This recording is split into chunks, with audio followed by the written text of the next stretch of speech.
The debris field stretched for miles, spinning wreckage, catching starlight like broken glass. David Reed maneuvered his salvage hauler through the mess, scanning for anything valuable.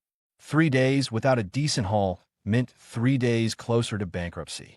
His hands moved across the controls with practiced ease, eyes tracking the scanner readouts. Something pinged on his sensors. A cargo pod, intact and drifting.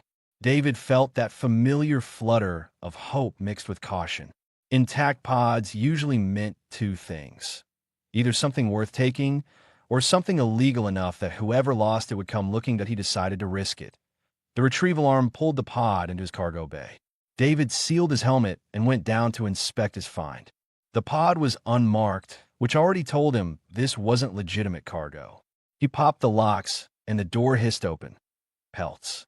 Dozens of exotic animal pelts, each worth a small fortune on the black market. David's stomach turned. He hated poachers. His hand hovered over the comm to report the find to authorities, but then he heard it, a weak chirping sound, barely audible. David pushed deeper into the pod, moving pelts aside. In the back corner, hidden behind false panels, he found a small creature. It looked like a scaled cat, no bigger than his forearm. Blood matted its silver scales. The creature's eyes were barely open, its breathing shallow. Recognition hit him like a punch. He had seen pictures of these creatures in wildlife databases. Arabian cub. The species was protected across 12 sectors. Trading them meant execution. Owning one meant life in prison. The cub chirped again, weaker this time. David thought about his daughter, about how she had looked in those final days, fever burning through her small body while he sat helpless beside her bed. The colony plague had taken her 5 years ago. He had held her hand and watched her slip away, unable to do anything. He could do something now. David scooped up the cub, careful of its wounds. It was so light, so fragile. He carried it to his medical bay, such as it was. The supplies were meant for humans, but biology was biology. He cleaned the wounds, gave it fluids through and for, wrapped it in thermal blankets. The cub's eyes opened fully for the first time. They were deep gold, intelligent and aware. It looked at David, and something passed between them. Recognition. Trust. "You're going to be okay," David whispered. "I've got you." He named her Beast, because she would grow into one. Ravians were apex predators, the top of the food chain on their homeworld. They could grow to the size of a small shuttle. Their bite could pierce starship hull plating. Entire military units had been deployed to capture rogue Ravians, and David had just adopted one. The next few weeks passed in a blur. Beast recovered quickly, her natural healing abilities impressive. She followed David everywhere, chirping and clicking. She learned to understand his voice, his gestures. When he worked on repairs, she sat nearby and watched. When he slept, she curled up at the foot of his bunk. She grew fast. Within a month, she was the size of a large dog. Her scales hardened, turning from soft silver to armored steel gray. Her claws extended, her teeth sharpened into points that could tear metal. But with David, she was gentle. The first time she saved his life was during a routine fuel line repair. David was working in the engine room when a coupling failed. Superheated coolant sprayed across the chamber. He dove for cover, but slipped on the deck plates. The scalding liquid would have hit him directly. Beast moved faster than he could see. She grabbed him by his jacket and dragged him behind a bulkhead. The coolant sprayed where he had been standing, melting deck plates into slag. Beast held him down until the emergency systems kicked in and sealed the breach. David lay there, breathing hard, staring at the cub who had just saved his life. Beast licked his face, her rough tongue scraping across his cheek. Her eyes held concern, fear for him. "Thank you," he managed. "Good girl. You're such a good girl." Beast rumbled, a sound that would become her version of a purr. But their luck could not hold forever. During a supply run to a small station, a customs inspector decided to do a random search. David tried to keep calm, tried to act normal. Beast was hidden in a storage compartment, but she could sense his stress. The inspector was thorough, too thorough. He opened compartments David had marked as off-limits. He moved toward the storage area where Beast waited. David's heart hammered.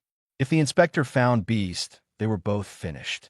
He would be arrested, Beast would be taken away. She would probably be killed as evidence. The inspector reached for the storage compartment lock. A low growl echoed through the cargo bay.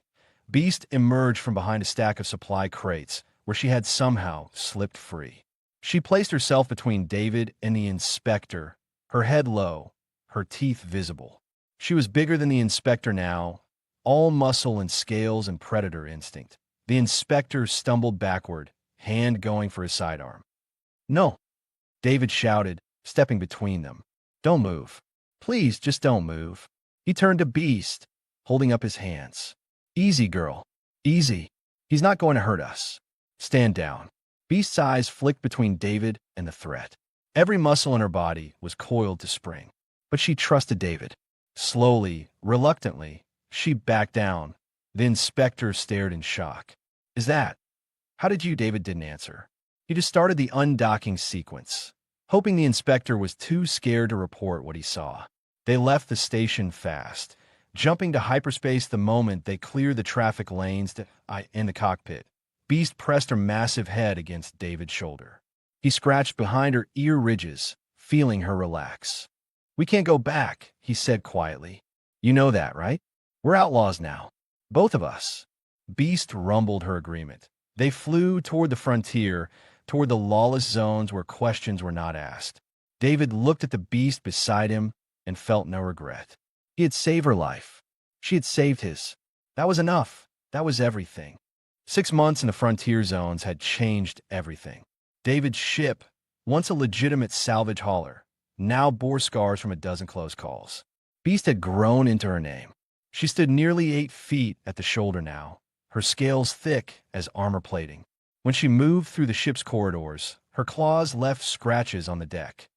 Other salvagers gave them a wide berth. Word had spread about the human who flew with Aravian. Most people thought David was crazy. Some thought he had a death wish. Nobody understood the truth. The salvage job today was simple enough. A derelict freighter floating in neutral space, possibly carrying valuable tech. David brought his ship alongside and began scanning. Bee sat in the co-pilot's seat, her massive bulk somehow fitting in the space. She watched the scanner displays with interest, learning to read them the way David did. "Looks clean," David said. "No power signatures, no life signs. Should be easy." Beast made a sound that David had learned meant disagreement. She stared at the derelict, her nostrils flaring. "You smell something." A rumbling growl answered him.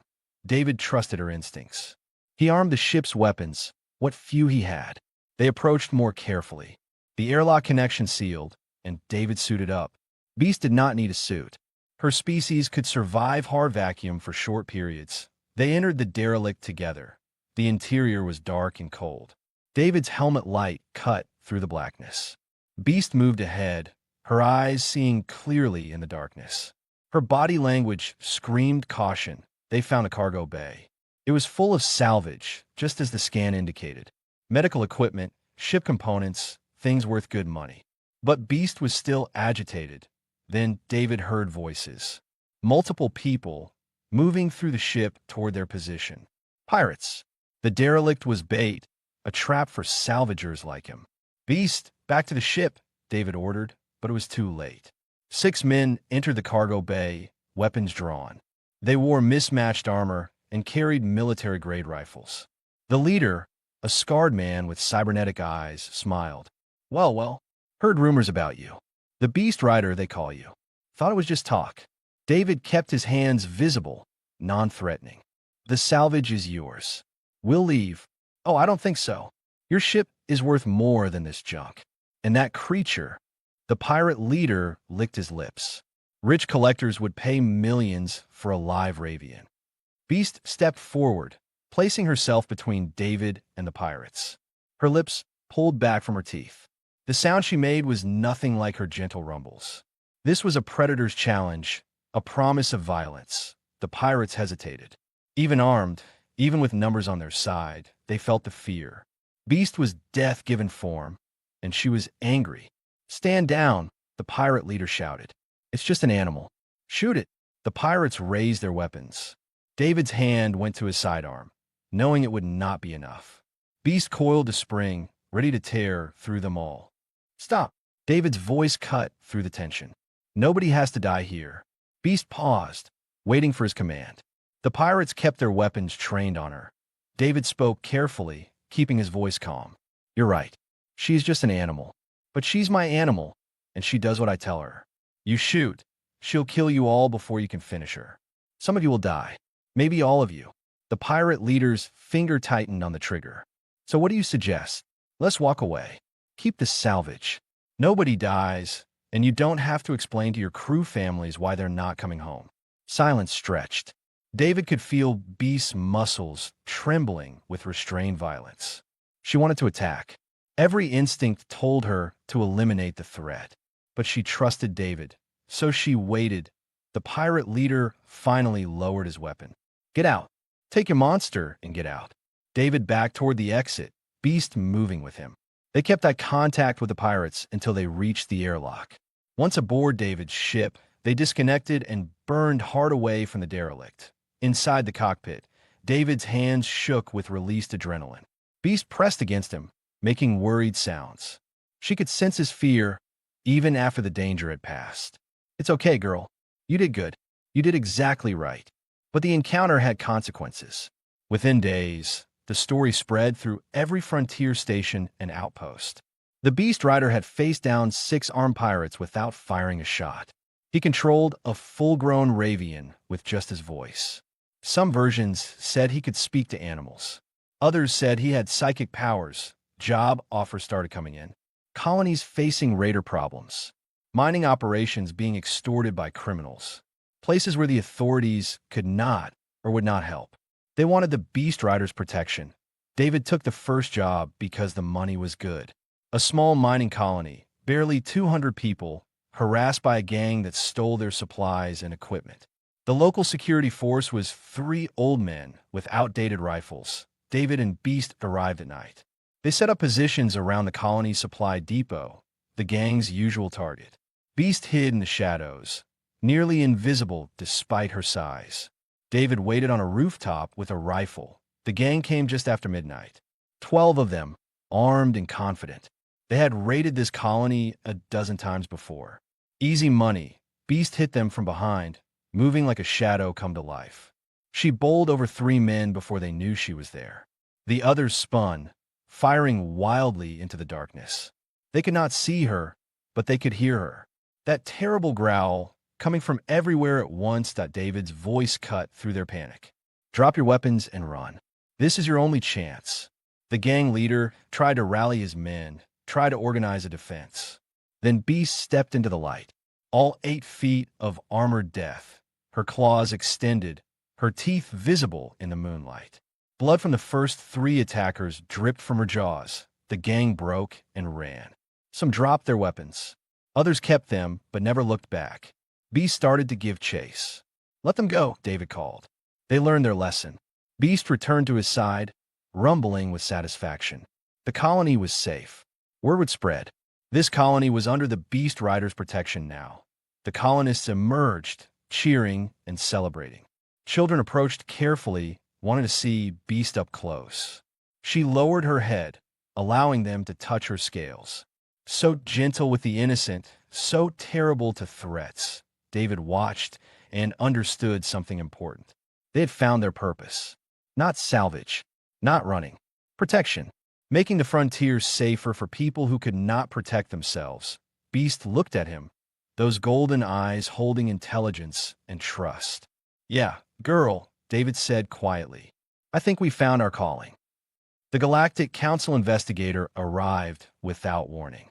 David was helping repair a water filtration system when a sleek government ship touched down at the colony's landing pad. A man in an immaculate uniform stepped out, flanked by 2 security officers. Rendell was his name. He carried himself like someone who had never been told no.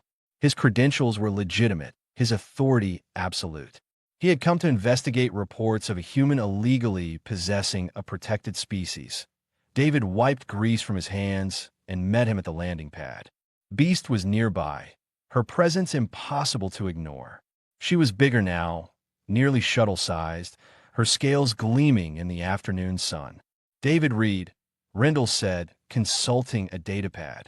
You are in violation of Protected Species Act, Sections 4 through 12. The penalty is life imprisonment. The creature will be confiscated and relocated to a proper sanctuary. The colonists had gathered, worried and angry. An old woman named Ruth, the colony administrator, stepped forward. That beast and her human saved our lives. The gang was going to kill us. Rendell barely glanced at her. Irrelevant. The law is clear. Ravians are protected. Human contact is prohibited. Beast growled, sensing the threat. David placed a hand on her scales, calming her. She's not my prisoner. She's my partner. My family. Animals cannot consent to such relationships. You clearly have her conditioned through food or fear. Rendell gestured to his security officers. We will take her now. The security officers approached with tranquilizer rifles.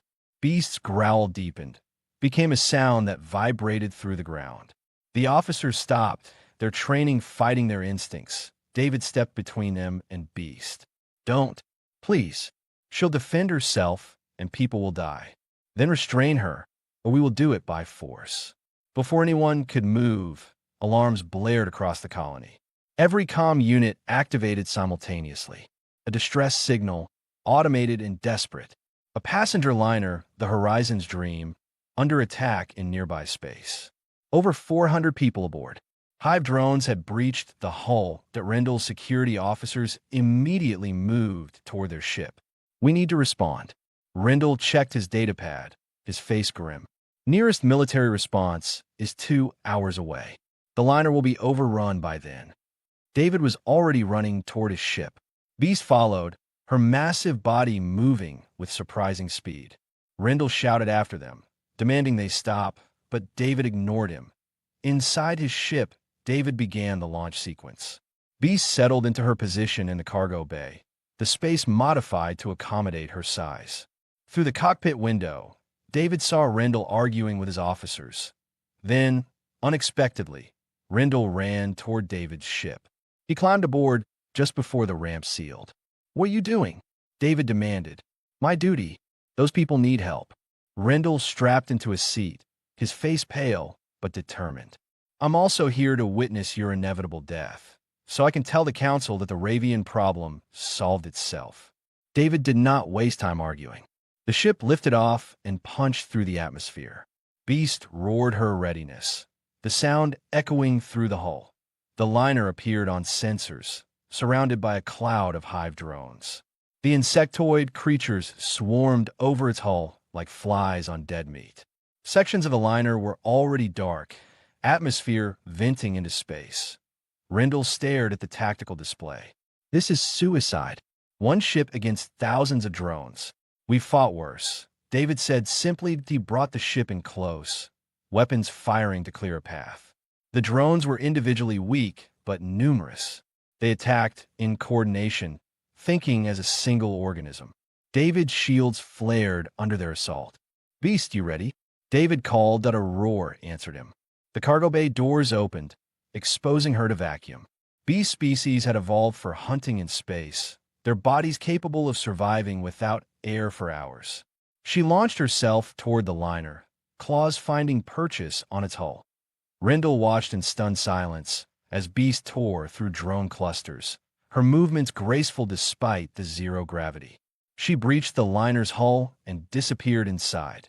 David coordinated from his ship, tracking Beast's progress through sensor data. Cargo Bay 7, survivors trapped. Go left at the junction. Beast understood. She moved through the dying ship with purpose, clearing paths through the drones. Survivors evacuated behind her, following the trail of safety she created. David maneuvered his ship to provide cover fire, destroying drones that tried to swarm the escape pods. How is this possible? Rendell whispered. No creature should be able to coordinate like this. She's not just a creature. She's my partner. We understand each other. The real threat was deeper in the ship. The Hive Queen directing her swarm. If she escaped, she would establish a colony and doom the entire sector. Beast tracked her by scent alone, following pheromone trails through the wreckage. David saw it on his sensors. Beast was heading into the engine room, where drone concentrations were highest. She would be surrounded, outnumbered 100 to 1. Beast, fall back. It's too many. She did not listen. The queen had to die, and Beast knew it. She pushed forward into the swarm. David made a desperate choice.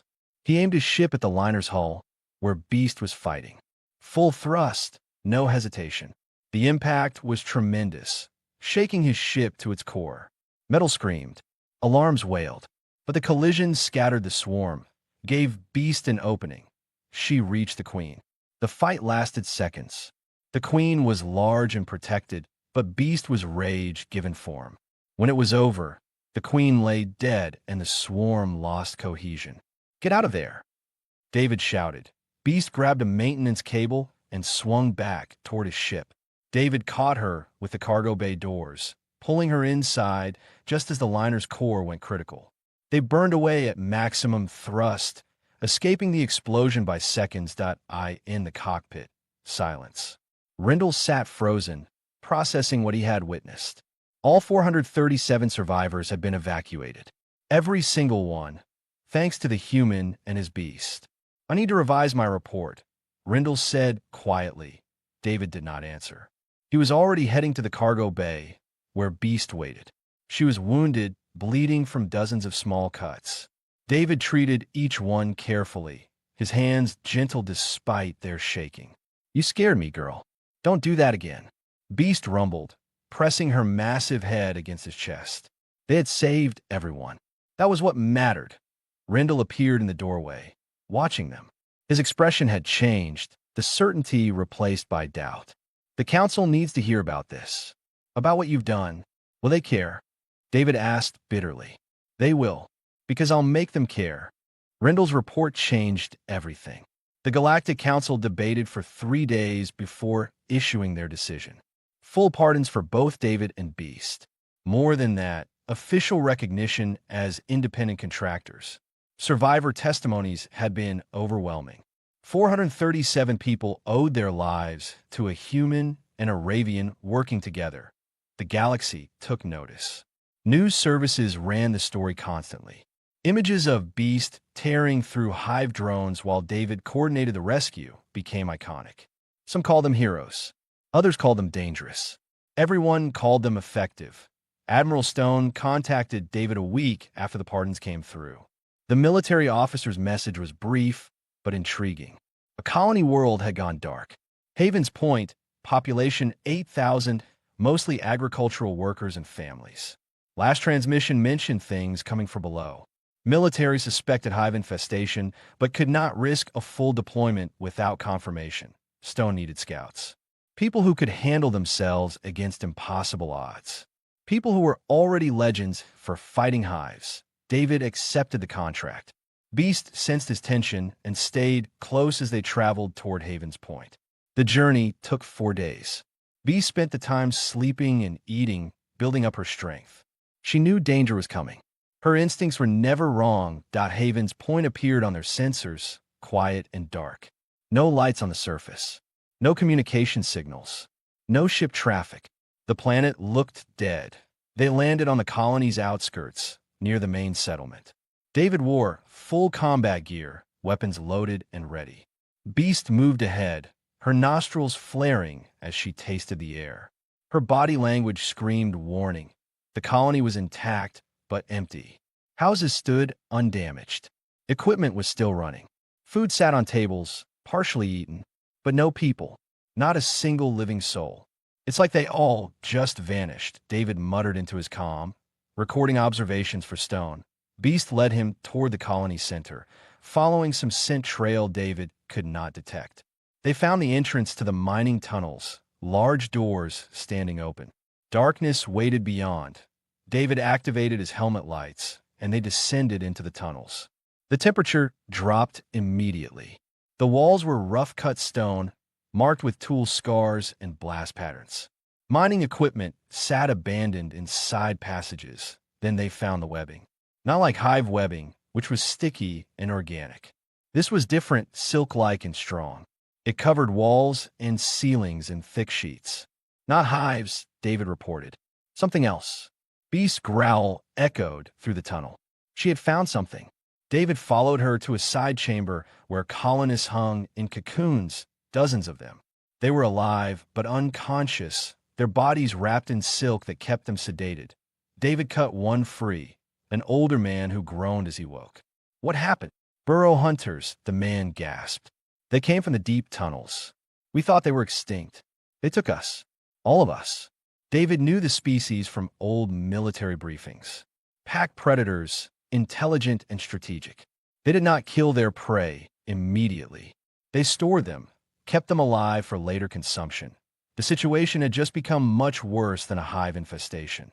Beast suddenly spun, facing the tunnel entrance. Her muscles coiled. David brought his rifle up just as shapes emerged from the darkness. Burrow hunters, 4 of them, each the size of a large bear. Their bodies were covered in thick fur and chitin plates. Multiple eyes glinted in David's helmet light. Their mouths were full of curved fangs designed for tearing flesh. David fired, his rifle rounds sparking off their armored hides. Beast charged, meeting them head-on. The fight was brutal and fast. These creatures had evolved for tunnel combat. They attacked from multiple angles, using the confined space to their advantage. Beast's size was now a disadvantage. She could not maneuver easily in the narrow tunnel. One hunter got behind her, claws raking across her flank. Beast roared in pain and fury, spinning to eliminate the threat. David threw an explosive charge deeper into the tunnel and detonated it. The blast collapsed part of the ceiling, cutting off hunter reinforcements. But it also trapped them on the wrong side with survivors they could not abandon. More hunters emerged from side passages. They had been waiting, planning. These were not mindless monsters. They were intelligent pack hunters who had chosen this ambush point carefully. We have to go up, David shouted, that he and Beast began fighting their way toward the surface, the freed colonists staying close behind them. Other survivors woke from their cocoons and joined the retreat. Slowly, desperately, they pushed upward through 3 kilometers of tunnels that a collapse separated David from the main group. He found himself alone in a side tunnel, cut off from Beast and the survivors. Hunter clicks echoed through the darkness, coming from all directions. They had him surrounded. David checked his ammunition. Almost empty. He had a few explosive charges left, but using them would bring the whole tunnel down on his head. Through the rock, he could hear Beast roaring, trying to reach him. Go, he shouted, though he knew she could not hear words through stone. Get them to safety. Go. But Beast did not go. David heard her tearing at the collapse, trying to dig through. The hunters were getting closer, their clicks becoming a hunting rhythm. David prepared himself for a last stand. Then Beast's roar shook the tunnel. Not from behind a collapse, but from ahead. She had found another passage, circled around. She exploded into the tunnel like a force of nature, scattering the hunters. You came back, David breathed. Beast positioned herself beside him, her meaning clear. They would fight together or die together. There was no other option. Something changed in David then. They had been running, retreating, trying to survive. But that was not who they were. They were hunters, protectors, and these creatures had hurt innocent people. New plan, David said. We don't run anymore. We hunt. Beast's roar of agreement made the tunnel walls shake. They pushed forward instead of back, becoming the predators instead of prey. The hunters had never faced anything like them. A human who thought 3 steps ahead, and a Ravian who fought with controlled fury. Together, they were unstoppable. They found a nest deep in the tunnels, where the queen waited with her guard pack. The fight was vicious. David exhausted his ammunition and switched to mining tools. Beast's wounds accumulated, but she did not stop. Could not stop. The queen fell. Her death scream echoed through the tunnels. The pack lost coordination, began to flee. David and Beast emerged into daylight hours later, covered in blood and dirt. Military dropships were landing, full rescue teams deployed. Rindle was among them, coordinating the operation. All 8,000 colonists were recovered alive. Medical teams rushed to help Beast, who finally allowed herself to collapse. David refused treatment until she was stable, sitting beside her and holding her massive head. Admiral Stone arrived personally, surveying the aftermath with an experienced eye. The council pardoned you, but I have a different offer. Military contract, impossible missions, full support. David looked at Beast, who was already healing. What kind of missions? Stone smiled grimly. The kind where we need people who don't quit when facing death. 6 months under military contract transformed them into something beyond outlaws or heroes. David and Beast operated in the gray spaces where official forces could not go. Hostage situations in contested territories. First contact with aggressive species. Reconnaissance missions that others called suicide runs. They took the impossible jobs and made them look routine. Their ship bore new scars and new upgrades. Military-grade shields, enhanced weapons systems, and a cargo bay modified specifically for Beast's needs. But it was still their home, still the place where they were just David and Beast, not legends or contractors. The missions blurred together. A research team trapped on a contested moon, rescued under heavy fire. A weapons smuggling operation broken up in an asteroid field. Each mission proved their reputation was earned, not exaggerated. They worked in perfect synchronization, David's strategic thinking combined with Beast's raw power and predator instincts. But their biggest mission yet came from Admiral Stone himself, delivered in person aboard his flagship. A diplomatic delegation was held hostage by the Tauran Confederacy. 12 ambassadors from various species, taken during peace negotiations. The Tauran were a warrior culture who respected only strength. Previous rescue attempts had failed. Military assault would trigger executions. Stone stood in David's cargo bay, watching Beast sharpen her claws against a metal beam. Standard approaches have failed. The Tauran view negotiation as weakness. But they have one cultural law they never break. Trial by combat. Defeat their champions. Earn the right to your demand. David understood immediately. You want us to walk into their fortress and challenge them. It's insane, Stone admitted. But so is everything else you've done. The Tauran respect apex predators. They might actually honor combat with a Ravian. Beast rumbled, her attention focused on Stone. She understood enough to know this would be dangerous. What happens if we lose? David asked. The hostages die. UD. And the Tauran become more bold in their aggression. Stone met David's eyes. I wouldn't ask if I had any other option. David looked at Beast. She returned his gaze steadily, trust absolute. They had faced hives and burrow hunters. They had survived when survival seemed impossible. This was just another mission. We'll do it. The Tauran fortress was an ancient structure carved from a mountain on their homeworld. Thousands of warriors called it home. David's ship landed in their main courtyard, surrounded by soldiers carrying traditional weapons and modern rifles. They were allowed to land only because Beast species was known to the Tauran. Respected, David and Beast walked down the ramp together. The Tauran warriors formed a corridor, watching with professional interest. These were not frightened civilians. These were fighters who had trained their entire lives for combat. Warlord Kreth met them in his throne room. He was massive, even for his species, covered in scars and tribal markings. His eyes studied Beast with appreciation and David with curiosity. A human and a Ravian, Kreth said in heavily accented but clear language. Tales of you have reached even our worlds. They say you are bonded, that you fight as one. We are, David confirmed. I'm here for the hostages. They are mine by right of conquest. Kreth leaned forward, interested. But I offer you trial by combat. You and your Beast against my champion pack. 6 warriors, bred and trained for war since birth. Win, and I release the hostages with honor. Lose, and you die with them. Beast growled, but it was not aggressive. She was sizing up the opposition, calculating. David added his own terms. No tal combat. First to submit or fall unconscious loses. We're not here to kill your warriors. Kreth laughed, a booming sound. Brave words, or foolish. We accept your terms. My warriors will show the same mercy, if you can earn it. The arena was ancient stone, worn smooth by countless battles. Thousands of Tauran watched from surrounding galleries. The hostages were brought to observe, bound but unharmed. David caught their desperate, hopeful faces. Point 6 Tauran champions entered the arena. Each carried traditional weapons, blades, clubs, spears. Their bodies were pure muscle and combat training. They moved like professional fighters, coordinated and confident. David drew no weapons. He and Beast had discussed strategy during the flight. Weapons would break. Technology could fail. But their bond, their understanding, that was unbreakable. The battle began without ceremony. The Tauran champions attacked in practice formation, 3 engaging Beast while 3 moved toward David. They had fought Ravians before, knew their tactics, but they had never fought Beast and David together. Beast did not fight like a wild animal.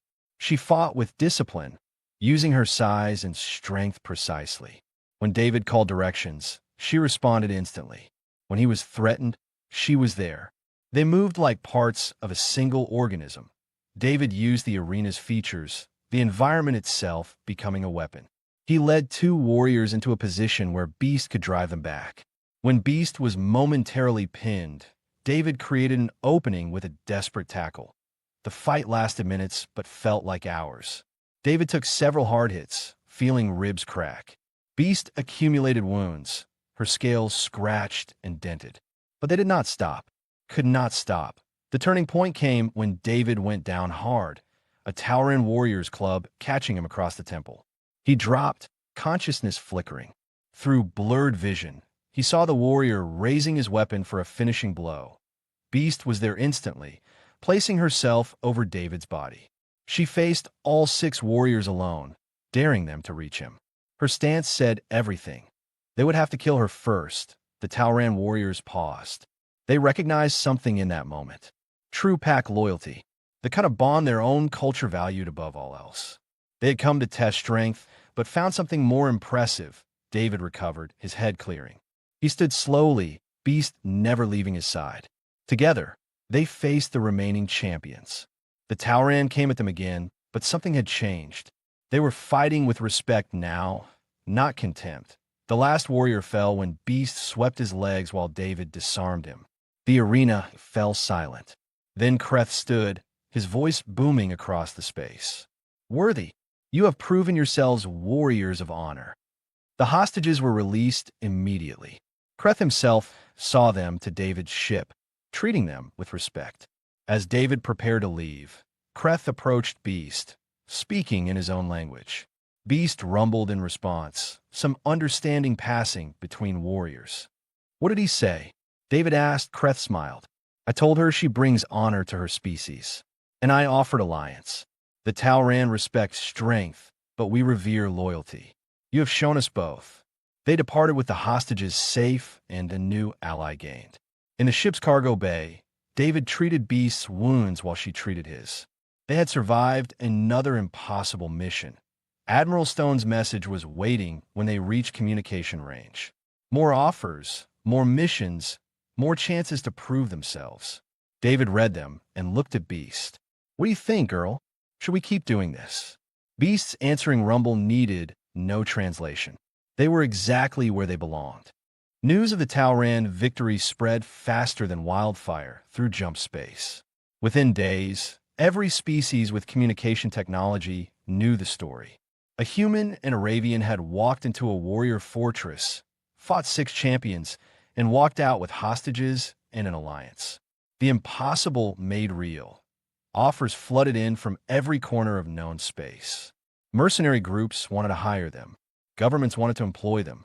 Criminal syndicates offered fortunes for their services. Political groups tried to claim them as symbols. Everyone wanted a piece of the legend. David and Beast turned them all down. They maintained their independence, working only with Admiral Stone and only on missions that mattered. Their criteria was simple. If innocent people needed help and no one else could provide it, they would go. Their reputation grew beyond their control.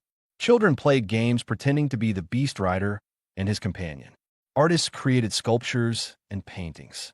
Writers composed songs about their exploits. Some stories were accurate. Many were exaggerated to the point of fantasy. David heard rumors that he could speak any language, that Beast could survive in hard vacuum indefinitely, that they had never lost a fight. The truth was simpler and more powerful. They were partners. They trusted each other completely. That bond made them effective in ways that technology and training never could. Beast had changed over the years since her rescue. She was fully grown now, as large as she would ever get. Scars marked her scales, each one a story. But with David, she remained as gentle as the day he first held her dying form. She would rest her massive head on his lap and rumble contentedly while he read reports or plotted courses. In quiet moments, she was not a weapon or a legend. She was just Beast, his companion and friend. David had changed too. The broken man who had lost his daughter and drifted through space looking for purpose had found it. He woke each day knowing his life mattered, that his choices saved people. The emptiness inside him had been filled not by forgetting his daughter, but by honoring her memory through action. Their latest mission took them to a frontier colony facing raider attacks. Nothing dramatic, just a group of criminals targeting a settlement of farmers and miners. Local security was overwhelmed. The colony had scraped together enough credits to hire help. David brought his ship down at sunset, Beast emerging from the cargo bay to stretch. Colonists approached cautiously, their faces showing awe and hope in equal measure. A young girl, maybe 8 years old, broke from her mother's grip and ran toward Beast. The mother screamed, terrified. The colony security chief reached for his weapon, but David raised his hand, stopping them. The girl approached Beast without fear, her small hand reaching up to touch the massive creature's scales. Beast lowered her head, allowing the contact. Her eyes were gentle, patient. "You're even bigger than the pictures," the girl said, wonder in her voice. "Are you really going to protect us?" Beast rumbled softly, a sound that meant yes to those who knew her. The girl smiled and hugged Beast's foreleg, her arms not even reaching halfway around. Beast stayed perfectly still, careful not to accidentally hurt the child. Other children saw and approached, their fear overcome by curiosity. Soon Beast was surrounded by young colonists, all touching her scales and asking questions. David watched and felt something break inside him. Good break, like a dam releasing pressure. He had spent years protecting his heart after losing his daughter, afraid to care too much. But looking at Beast with these children, he understood something important. Love was not a limited resource. Opening your heart did not diminish what came before. It honored it. That night, they dealt with the raiders quickly and efficiently. Beast scared most of them into surrender with just her appearance. The few who tried to fight learned the hard way that legends were often based on truth. By morning, the raiders were restrained and the colony was safe. The colony administrator tried to pay David the agreed-upon fee. He took only enough to cover fuel and supplies, returning the rest. "Use it to build better defenses. We don't do this for money." "Then why do you do it?" the administrator asked. David looked at Beast, who was allowing more children to climb on her back. "Because we can. Because people need help. Because it's right." They departed that afternoon, heading toward their next mission. Another colony, another problem, another chance to make a difference. The work was endless. The galaxy was huge and full of people who needed protection. In the cargo bay, Beast settled into her space while David plotted their course. The ship hummed around them, familiar and comfortable. This was home, not a place, but a presence. Wherever they went together, they were home. "You know what's funny, girl?" David said, scratching behind Beast's ear ridges. "Everyone calls us the most feared duo in space. But I think we're also the most trusted. People see you and they're scared. But then they see us together and they hope. Hope that someone is watching out for them." Beast rumbled her agreement, her head resting on his shoulder. The message came through from Admiral Stone. Another mission, another impossible situation. A diplomatic convoy attacked. A research station gone silent. A colony reporting strange activity. David read through the options, considering. "Which one do you think?" he asked Beast. She nudged the screen with her snout, pointing to the research station. "Scientists trapped and needing rescue." It was an easy choice. David filed their response and set the course. Beast returned to her resting place, closing her eyes. She trusted David to get them where they needed to go. He trusted her to handle whatever they found when they arrived. That mutual trust built over years of shared danger and survival, was their greatest strength. The ship jumped to hyperspace, carrying them toward the next mission. Behind them, they left grateful colonists and defeated raiders. Ahead of them, more people who needed help. The galaxy was vast and often dangerous, but it was slightly safer because a freight hauler had once chosen compassion over law, and a beast cub had chosen a human over her own.